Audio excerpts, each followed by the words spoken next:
Hi guys, how you doing? It's your boy Mr. James Adeleke and I am back for another video. Now today's video is based on a Swedish proverb, and if you follow the guidance of this proverb, I guarantee you it will change your quality of life. Now you might think I'm joking, but listen to this. And this is what the proverb says.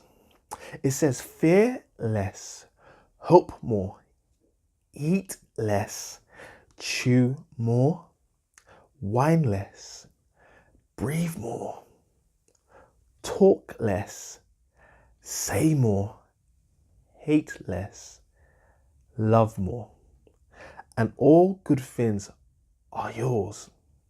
I'm going to repeat that for you in case you just did not get it. Now, if you follow this proverb, I'm telling you, it is going to change your quality of life. And now it goes once again: fear less, hope more, eat less, chew more, whine less, breathe more, talk less, say more,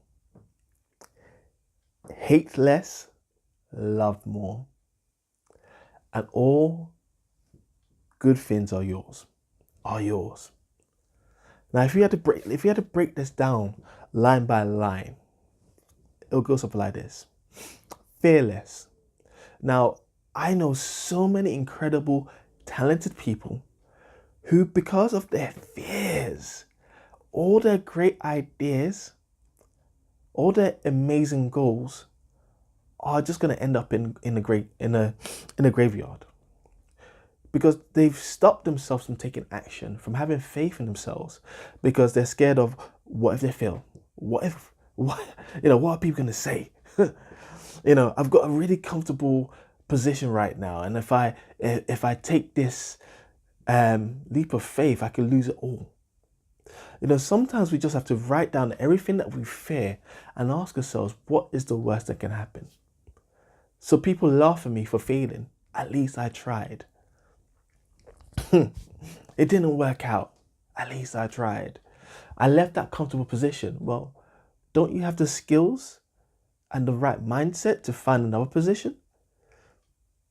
Fear is something that can hold us back, and we just have to make sure that we write down the reasons why we are fearful, to make sure that we are not acting and thinking an emotion, but we're thinking more logically. Now, hope more. Jeez, guys, you know,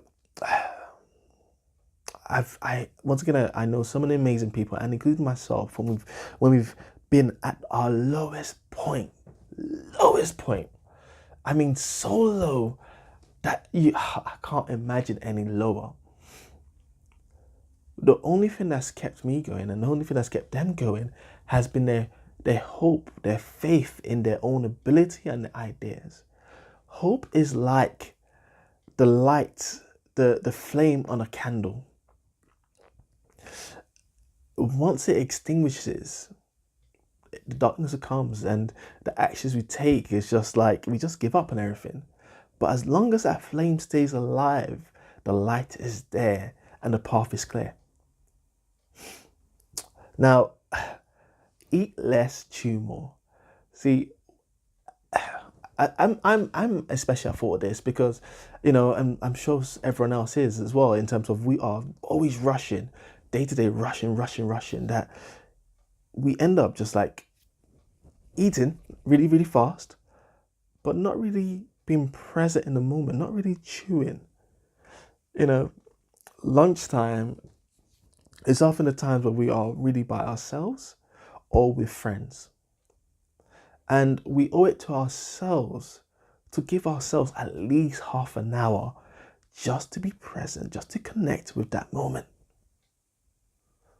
And that lack of connection, it leads into everyday life. We're ended up just rushing to work, rushing back home, doing these meetings, thinking that we have to respond and make decisions instantly. And we're acting and walking and living automatically. We're not really connecting. Once we start connecting, things become more clear. Breathe more. Wait, yeah. Whine less, breathe more. Whine less, breathe more. Now, I'm sure you guys know those negative people. One of my friends, Rudy, is so negative that he's a great person, but that negativity was just like a dark cloud over his head. Every single thing, every single time we spoke on the phone, he would always complain. And I'm sure you guys have friends like that as well. But one day he went to the counselor, the psychiatrist, who spent some time with him, and the psychiatrist said to him, "Well, Rudy, before you respond, why don't you breathe?" And when he breathed, he found that actually he stopped complaining. It really changed his mindset, switched his mindset like that. Because you see, Rudy had got so used to complaining that his automatic response whenever he was having a conversation with someone or whenever he reacted to someone was to complain, to whine, even if it was something he didn't really care about. And once he breathed, he was able to remove that reactive side of him. And it changed his whole way of thinking. It changed his whole reaction. That cloud lifted. So try to breathe more. And especially when I teach people on how to pitch or do talks or present, I say when people ask you a question, don't be afraid just to breathe. That split second, no one really realizes. It might seem like an eternity, but no one really realizes. But what it does is it allows you to counteract that instinctive emotional response, and it allows you to really think about the answer that you want to give that will answer that person's question. So try that.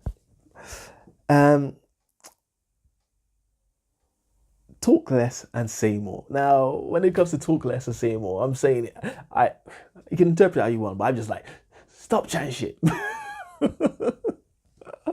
But rather, say more. Like, talk with sense, talk with feelings, really connect with what you're saying. Don't just try to fill that space. We always are. I'm sometimes guilty of that, just trying to fill space where silence is golden sometimes. Talk with impact. Now, hate less, love more. Now, I think that is really self-explanatory. But if we replace hate with anger, how many of us have reacted angrily to a situation, or really shouted at someone or lambasted someone over the phone? Now, if you really recall back to that moment, how did you feel? Did it really help you solve that situation, or did you end up really holding on to that anger and having that negative emotion with you throughout the whole day? I bet it ruined your day.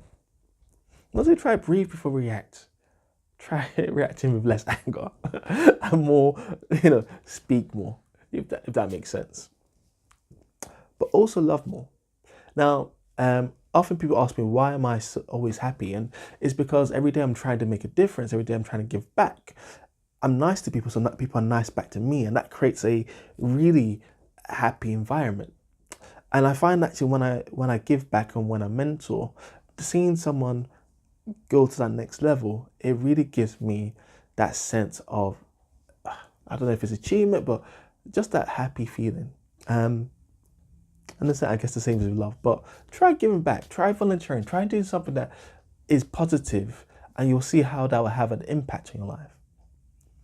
And it goes, all good things are yours. Follow that Swedish proverb and you'll see how your quality of life changes. I'm going to finish that off by saying, fear less, hope more, eat less, chew more, whine less, breathe more, talk less, say more, hate less, love more, and all good things are yours. Guys, don't forget, when you become a student of life, your life starts to change. You are the master of your own destiny, the captain of your own ship. You've got the key to the car in your hands. And all you have to do is sit down in that driver's seat and drive towards the finish line, and don't let anyone stop you. Don't delegate your future to someone else. I can't wait to see at the top because the bottom's full up. The bottom's where it's easy, where there is no effort required. But I know you're not about that. I know you're about hitting your goals. And I swear to you, I can't wait in 2019 to be standing across from you with a glass of champagne saying, yes, we achieved our goals. 2019 has been our best year ever. And it can only be our best year ever if we take action, if we are working with purpose every single day to achieve our goals. Forget about that fear piece. If we fail, at least we tried. That is a lot more than most people can say. See you soon. Stay blessed. Take care.